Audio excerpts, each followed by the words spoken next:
before Isabel Wilkerson's excellent book titled Caste, we understood the many hierarchies in our American society. The main one goes, the lighter skin you are, the better. More money than less is better. Better to be heterosexual, male, tall. If you have kids, not too many, and they should be doing well. If you have a better car, live in a better neighborhood, bigger house, houses further apart, college educated, better college name, fancier clothes, great body, young in age, good job, plenty to eat, eating in restaurants, better restaurants, etc. And the list goes on. Then there are financial levels. We all know about that. In short, you can't have too much money.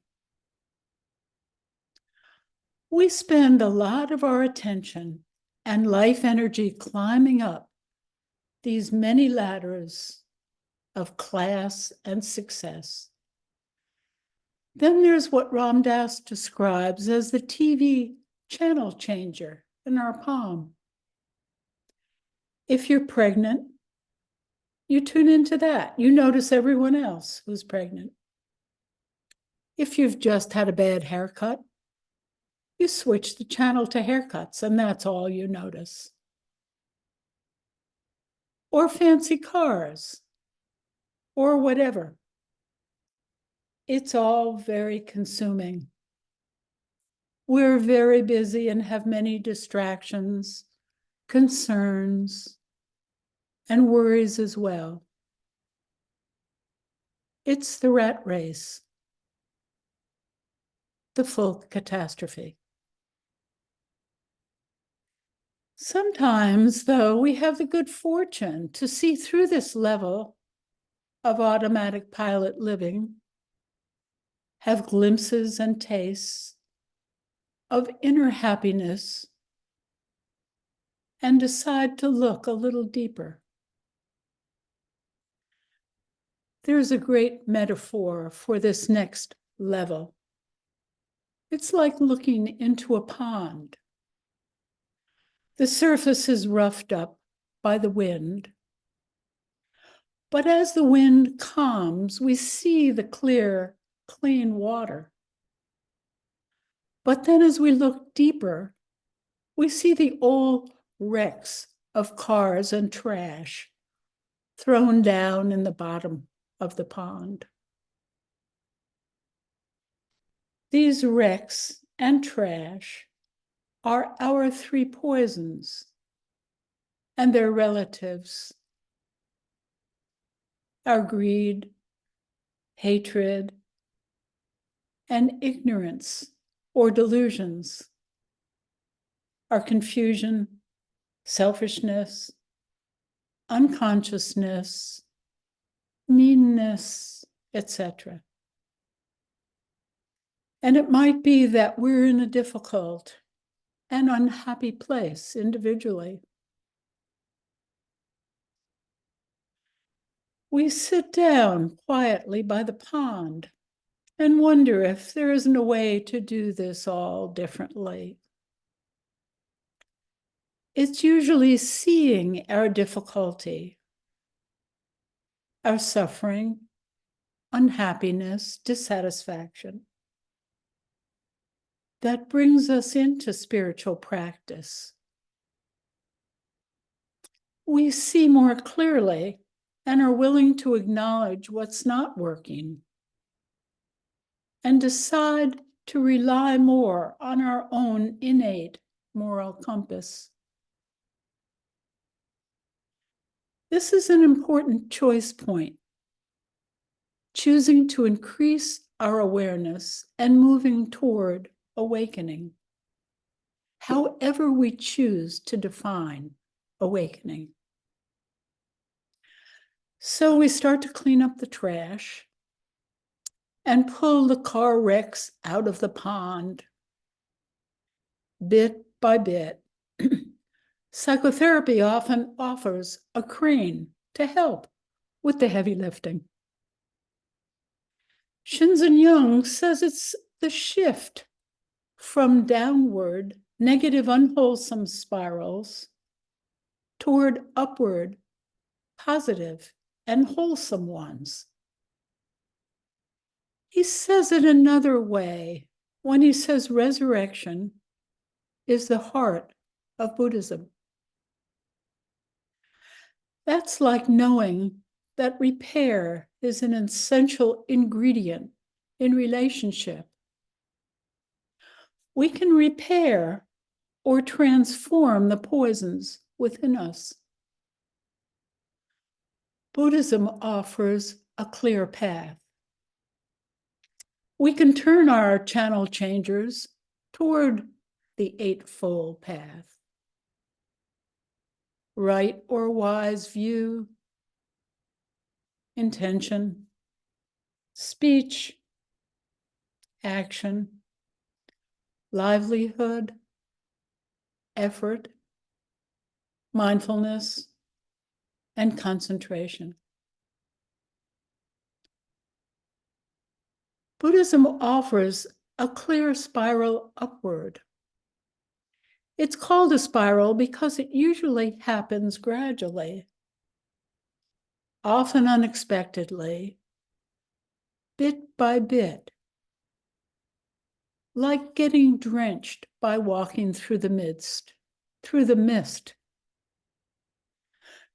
We realize that it's a better route for ourselves and for everyone we come in contact with.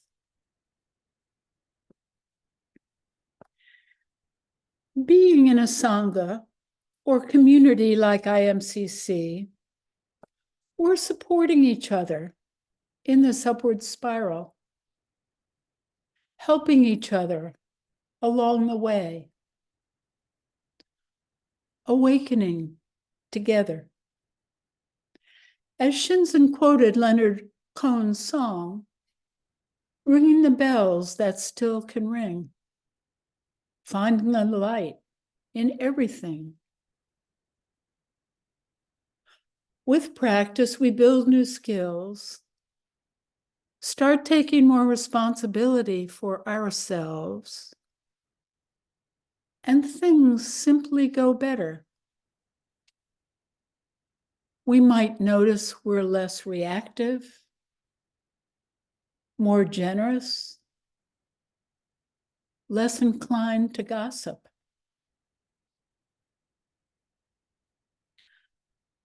Let's pause here for a minute and contemplate what brought each of us to this shift. Why are we here learning this? Have we noticed anything that's improved in our lives? What are we doing differently?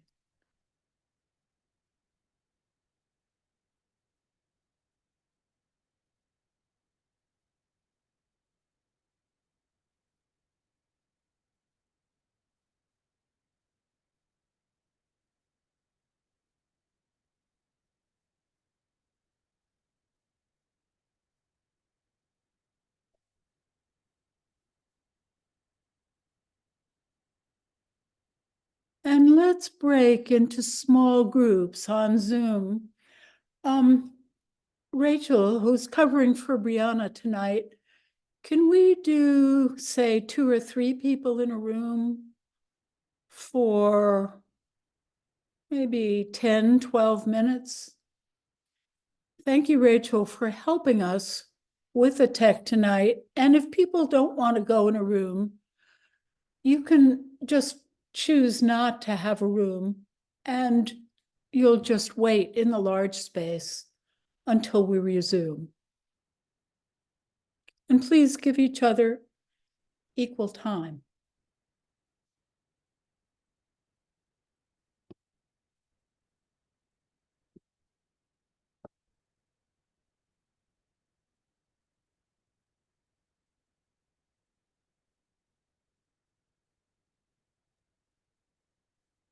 Jeanne, will you repeat the questions?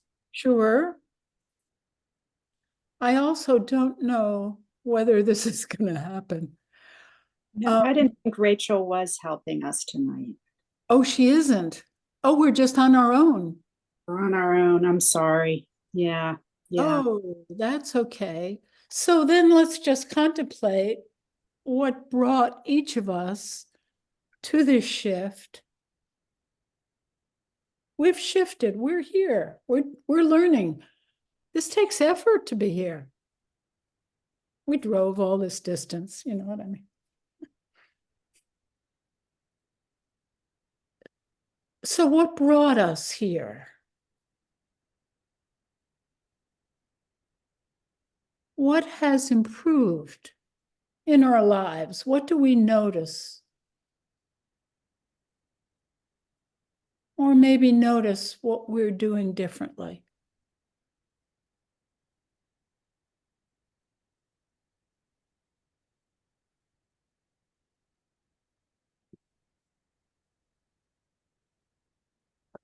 So maybe people can just popcorn, just speak up.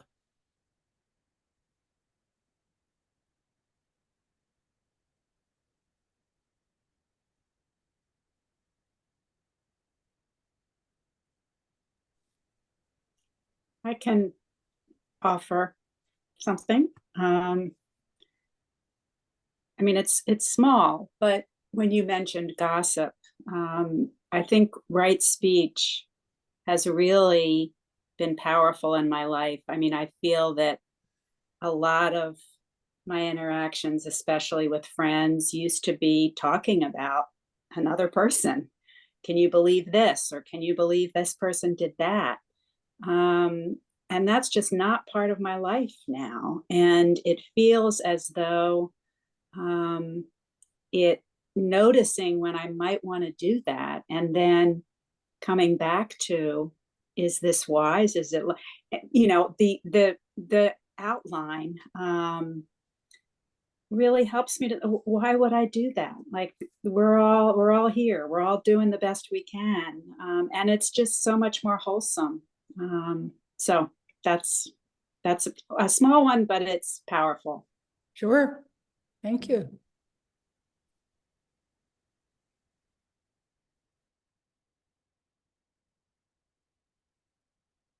That's really interesting, Susan, because I had the same exact thought. You know, when you said the word gossip, it just suddenly felt like, what? What is gossip? You know, like it just, you just don't go there. There's no pull to go in that direction. Another thing that's changed for me is driving. Driving has become a way to practice and a way to connect. And I just am enjoying having that experience of seeing a car, and it's not a blue car, it's some human being that's in that car. And I wonder if they're suffering, or I wonder, you know, all kinds of things. And I wonder if I can just send them something, or just receive, or, you know, it's a wonderful opportunity to practice connecting. Sort of goes a step beyond when you're in line at the store with other people and you see them differently. Great. Thank you. It goes along with what you said yesterday at Noon Zoom about being curious. Yeah. More curious. Yeah.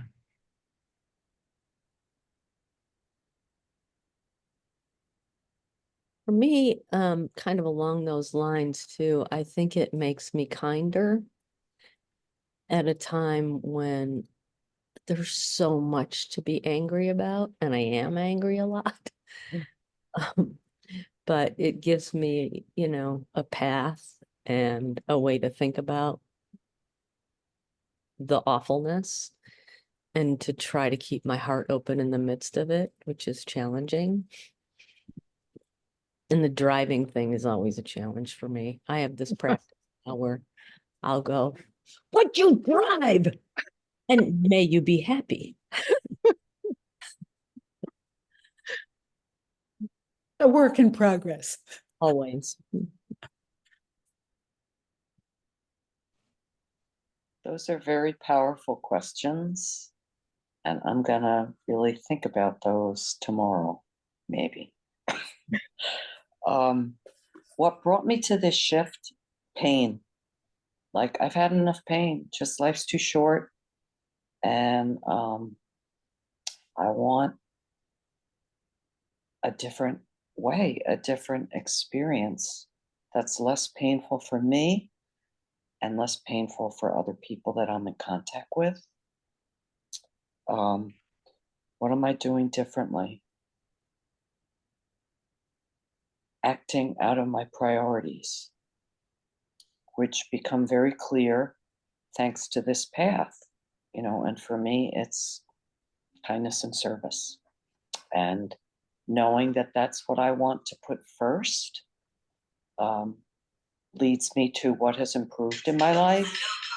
Like, all it takes is a smile, to like my cheerfulness practice. Like, it takes so much little to notice and get meaning from and have it be enough.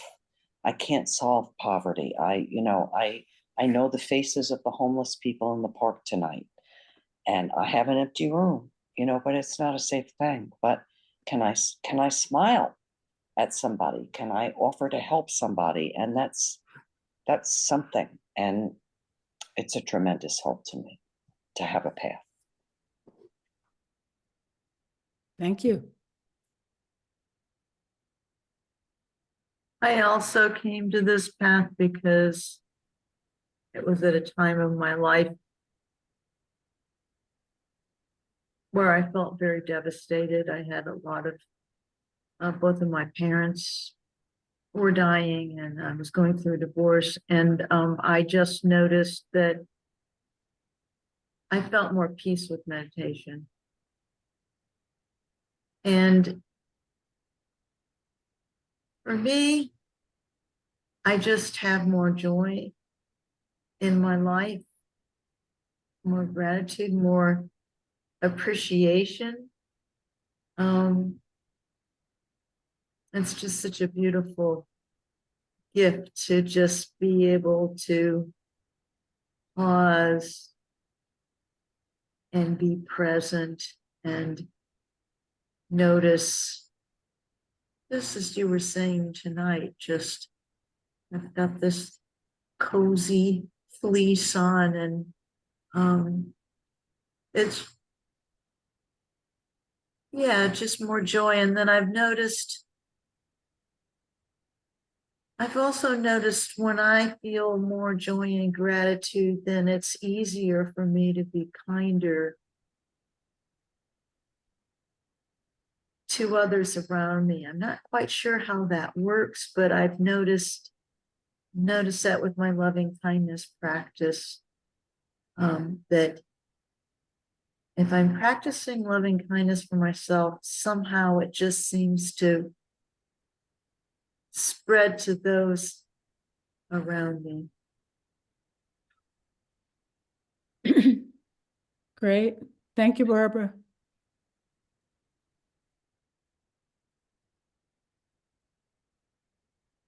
I find that since I've been practicing, I worry much less. There's just less of my time spent on worrying about the past or the future. And when I thought about what's changed I honestly think that the people around me have changed a lot. The people I associate with, when I spend a lot of time with some of the people here and the people I practice with, when there's such openness and kindness around you, and you can be open and honest, and people can receive it and care. I mean, it just makes you want to relate in that way. And I just find that people in the Sangha, people I practice with, tend to be people that really enforce behaving in that way, not gossiping, starting with kindness. Great. Thank you. Well, aside from today, which was a snow day I didn't anticipate, so being at home, I didn't get anywhere near as much as I thought I might get done. And so I just did a very terrible job dealing with that disruption. So having said all that, I have noticed though that over the years, I've really been shifting to trying to get less done explicitly. And what's very interesting is that I think I still get a fair amount done.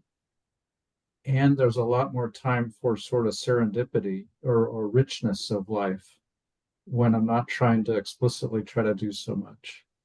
And it just sort of evolves. The day evolves in its own time. So it's been fun to be more confident in that stance on a daily basis. Nice. Thank you, John.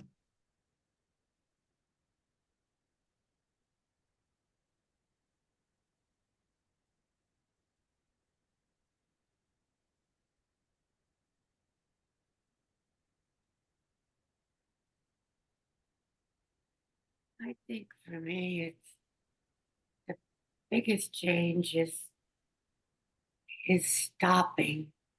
Just how many more times I stop during the day and take a deep breath, and how the words of Thich Nhat Hanh keep coming to me of being aware that the tea kettle is aware of whether I'm aware of it. And that kind of stopping and awareness is just so rich. Thank you, Eliza.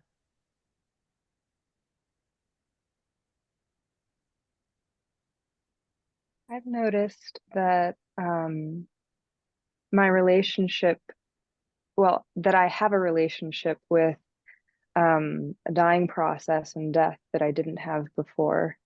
I have a relationship with emptiness that feels, in fact, very, very rich and alive and even exciting.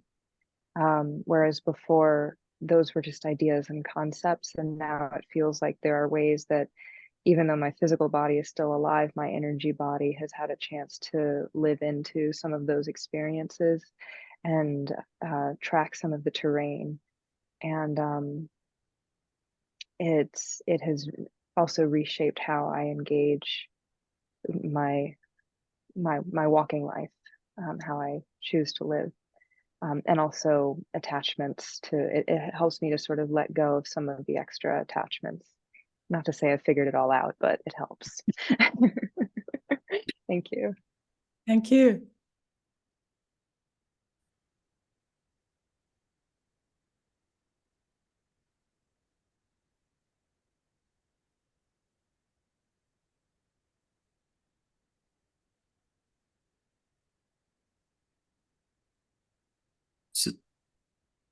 So I came to this process because, mostly because my wife was dying, and Darby and her husband, invited me into the Buddhist sort of group. It's been a real blessing. There's so much in my life that's changed. Lots of letting go, lots of bad patterns and habits that weren't serving me. And so that's been a great thing. One of the biggest changes that I've noticed, though, is my ability to be at peace with what is, or the bet more at peace, I should say. But I have the critical eye as a scientist and an engineer. I tend to see all things that are wrong with the world. And I'll tell you, boy, climate change and resource depletion and environmental problems were really, really depressing me. And they're still there, but I realize I can't solve them. And I've learned to be more at peace with that. And it's not gonna help me or help anyone to be depressed and dragged down by the awareness of those. The other great thing is more curiosity and less judgment. I can, not having to be right all the time, and not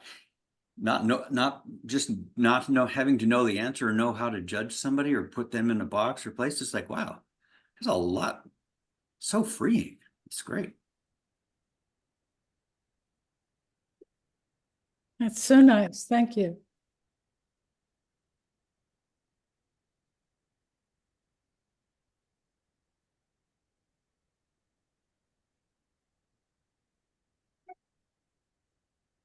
So, anyone else before we move on here?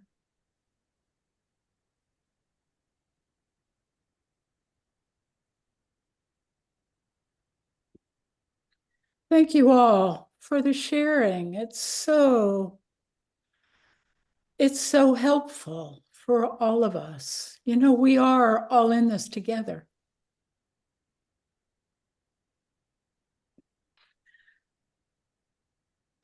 So it's good. It's all good. We have our feet in the path. But sometimes, don't you wonder where you're at? I do. I can tell it's a fine path. I keep learning and growing. And where we're headed, as Anna pointed out, at some point to death.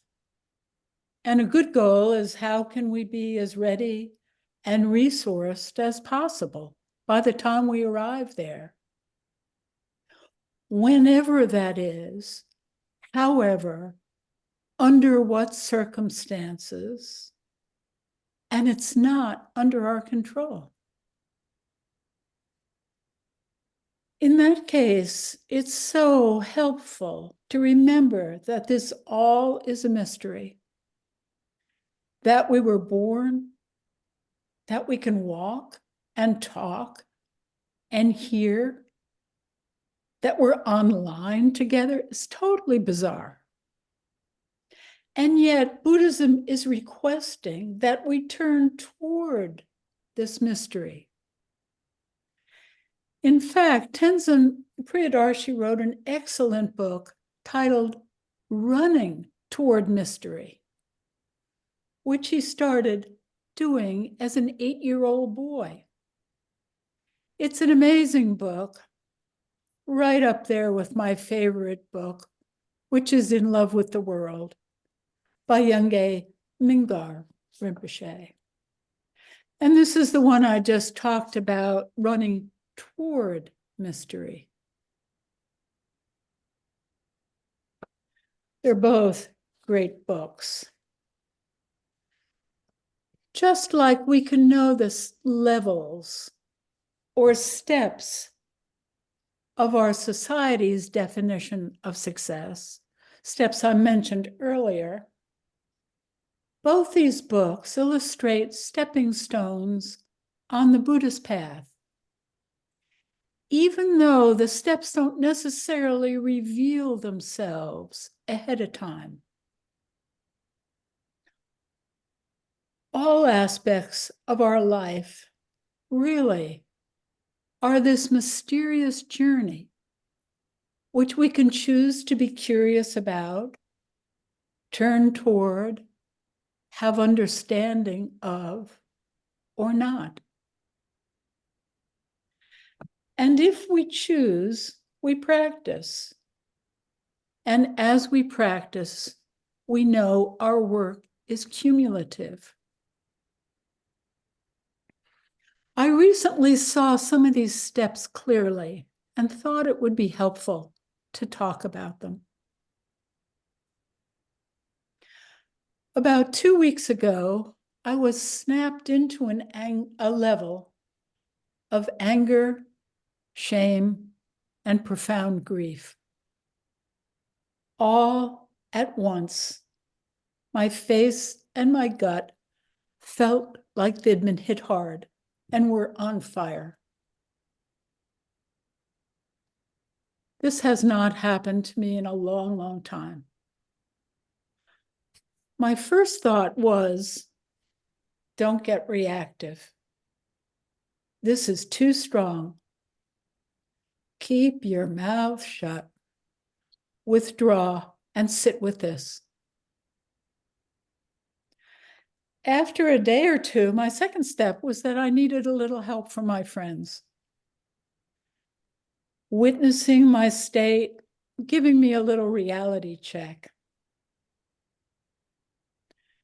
My mini Sangha was a huge help. After that, I could give myself some loving kindness. In between huge waves of anger and self-righteousness and downright straightforward pain. When a wave of anger arose, I started to see I was running an old program.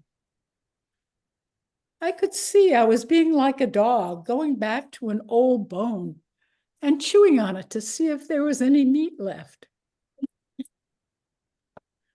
When I laughed at that image, I knew I was out of the woods. I realized it was important also to acknowledge this whole thing was indeed very painful, and that it was normal to be angry. I was justified in a way, but that doesn't matter, really. And who wants to feel or act self-righteous? It's so unattractive, internally and externally. As Tenzin Priyandarshi said in this book, we compress and abbreviate to cite a target. And once again, we are tilting full speed ahead at a caricature. Let me read that again. It's so good. We compress and abbreviate to cite a target. And once again, we are tilting full speed ahead at a caricature. Once I started having waves of compassion for myself and everyone involved, not only for the causes and conditions, but for the understanding that everyone at some time has acted badly and said stupid things. In fact, life is sometimes downright messy. I knew this would all evaporate soon. I could count on impermanence as long as I could let it go and didn't cling and grasp. As it evaporated, I savored the feeling of being let out of prison and changing the channel back up to gratitude. Even deeper gratitude for what I'd seen and learned, for this practice, for all of us working together, for all of us cooperating, and for this life. I remembered that the extraordinary is hidden in the ordinary. Thank you.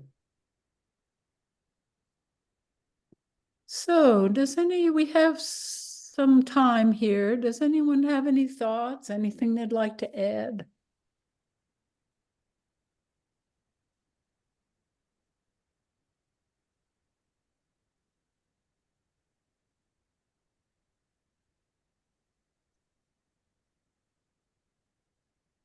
Has any variation of this ever happened for you? I think Yeah, Go ahead. Kristen. Kristen. The extraordinary hidden in the ordinary is so great because it's something I've been thinking of, like, I go on a retreat because that's kind of the time I'm going to be spiritual, and really every single moment is a spiritual practice, really. I don't need to save my spirituality for when I go away and do it. And that's been kind of hard to see it that way, but I've been practicing, like, this is it, this moment, and this one, and this one, and this one, not going away and like, oh, thank God I can go on retreat and like do my thing. Well, it's right here now. Mm-hmm. So I just love that. Yeah. Thank you. I just really appreciate you talking about that, because I go through this thing where I'm feeling like, yes, I've got this peace thing, I've got this serenity thing, I've got it, and then wham, I really get hit up the side of the head with something. Although I will say that I'm getting to the insights part faster than I used to. I used to just get really stuck, usually in depression, for quite a long time. And so I just really appreciate you sharing that, because I just recently went through like, whoa. And it actually had to do with, like a spiritual organization that I'm becoming part of. And it always seems like it's more upsetting when it has something to do with spirituality, where I think like, well, this should be perfect, and no one should act in some way that's going to be upsetting to me. And so anyway, thank you. Thank you. I think that your honesty about that, and I'm halfway through In Love with the World, and his honesty about the difficulties that this man had been trained in since he was born, practically, and he's having so much difficulty, and he's so honest about it. He does, and self-nurturing, and I've done as much as I can do on that issue. So it helps to hear that Jeanne still has these moments as they are described in Love with the World. Thank you.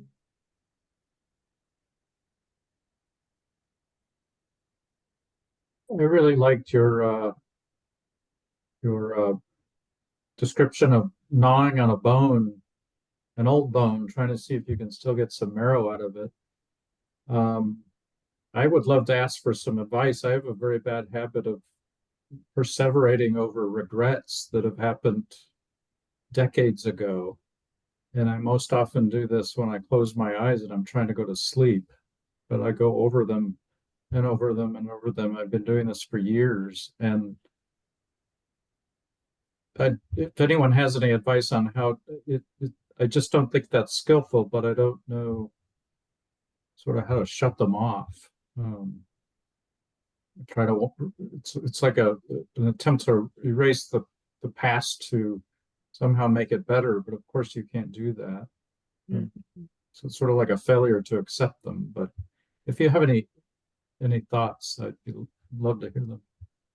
One quick thing I can offer, John, is to try to figure out what you're getting out of it.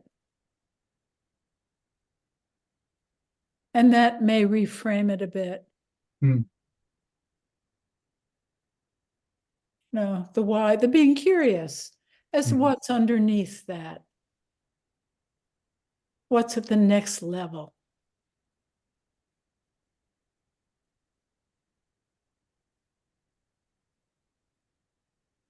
And I would offer that when I get into those kinds of thoughts, at some point I say to myself, do you want to continue to suffer?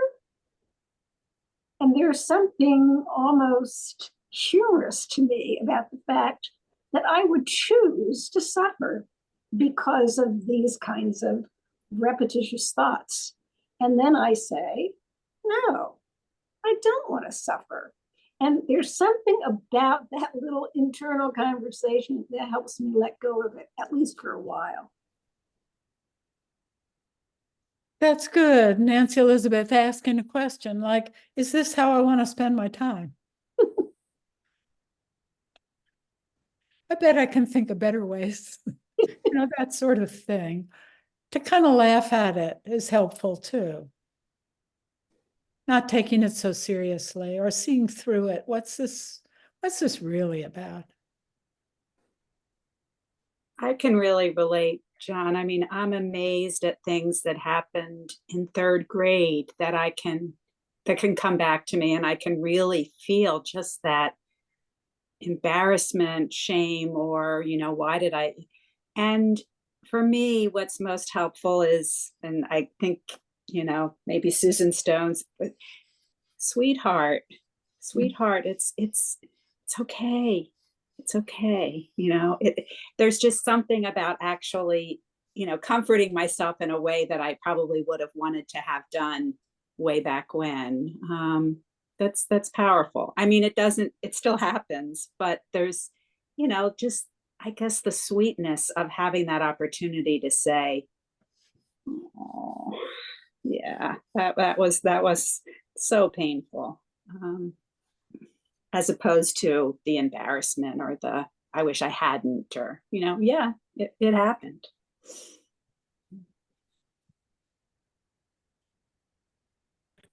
In the interest of just going to sleep, sometimes I'll do a visualization if I'm ruminating and just sort of try to be kind about it and say, not now, cupcake. And then I imagine putting these thoughts and these worries and these ruminations in a box. And I have an image for the box, and I walk over to a closet and open the door, and I put the box up on a shelf and close the closet, and then imagine back to bed. And it's just a way of setting it aside so that I can find some peace and get to sleep.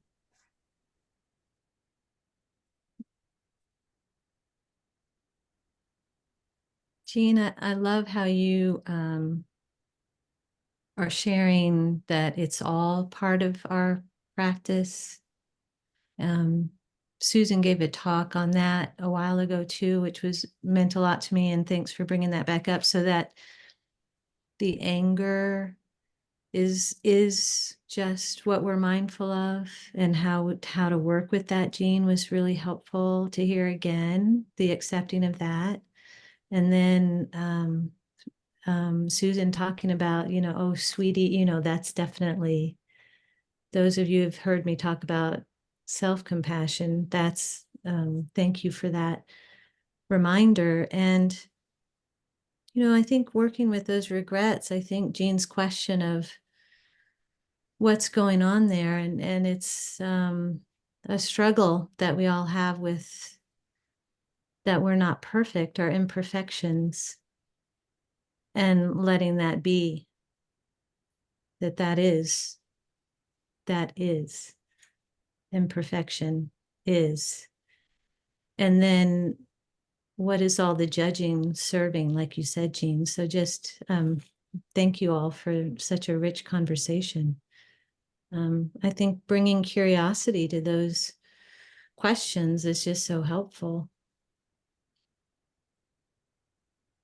If we can get past the judging, right? Like what's underneath that?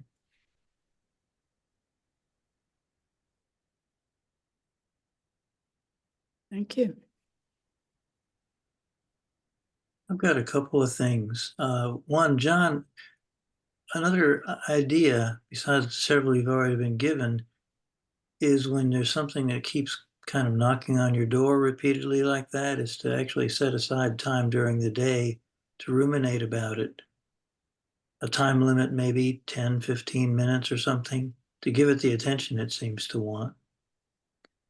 And along the lines of the other things we've been talking about, in particular, the extraordinary residing right there in the ordinary, is I keep having this experience at Costco where I'm in there and it feels like some kind of bumper car situation. You're always kind of watching out for where somebody's going to come zinging out and stopping dead in front of you. And I've noticed I often gnash my teeth about that. Say, okay, I'll just wait till this blankety blank moves on. And just a couple times, I've been able to stop and recognize that everybody in that store is having the same experience. Some people probably even worse than I am. And I've noticed I can make eye contact with people sometimes when there's a near collision and we both kind of chuckle. And that changes it so nicely. Now, my next step is to anticipate that going in instead of bracing myself. Nice. Thank you, Ken. So chuckles at Costco. I like that.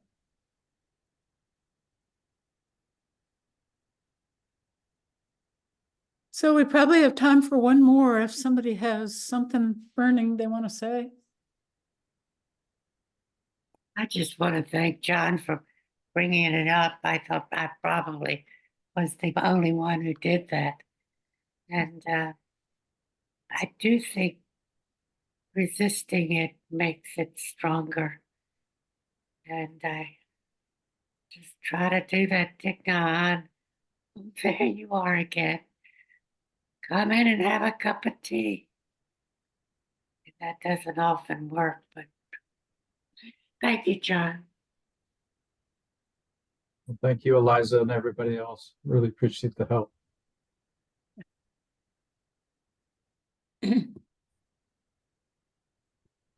So I thought we could end with as long as I was talking about my favorite books, I can end with one of my favorite poems, although there are a lot. This is one of them. My favorite Billy Collins poem. This morning as I walked along the lake shore, I fell in love with a wren. And later in the day with a mouse the cat had dropped under the dining room table. In the shadows of an autumn evening, I fell for a seamstress, still at her machine in the tailor's window, and later for a bowl of broth, steam rising like smoke from a naval battle.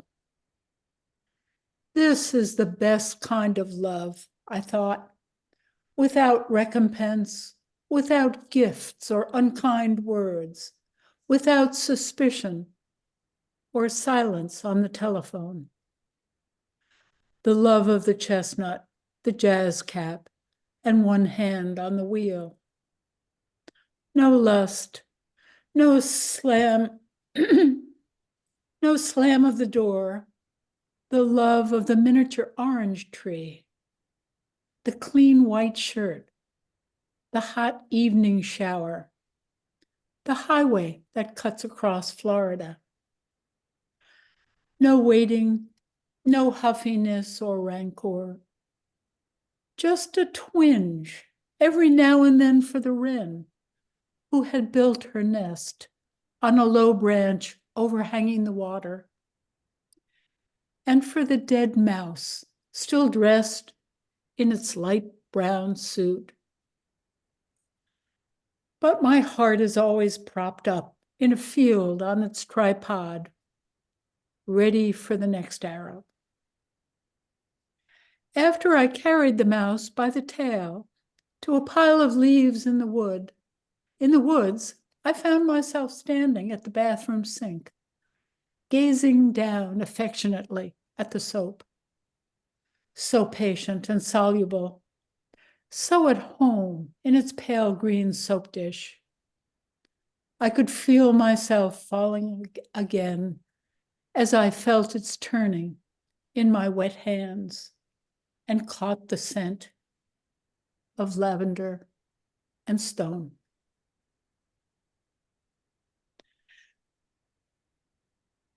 Aimless Love, that's called. Billy Collins. And if we could dedicate the merit of this practice, of learning from it, of any good from it for ourselves, if we could offer it both to ourselves and to all beings everywhere.